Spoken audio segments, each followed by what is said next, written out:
we're working on low-grade glioma and the subtype called oligodendroglioma.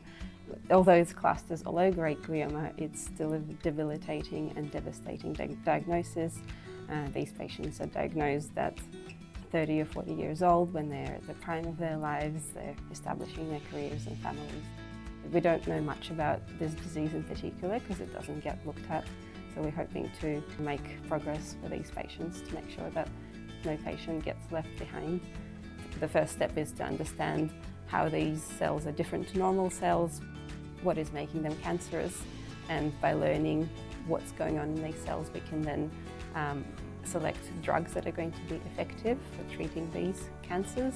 So we hope to develop drug screens as part of our studies. We want to understand what are these genetic drivers of these tumours, the low-grade oligodendrogliomas, and the really key outcomes would be to characterise them on a genetic level to understand what their genes do, but then also the drug screens are going to be a huge part of what we want to do, because that means that our research will have that translational value to move on to clinical trials in future for any treatments that show promise.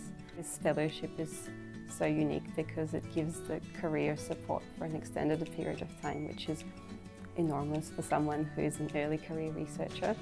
Support by foundations such as Cure Brain Cancer Foundation.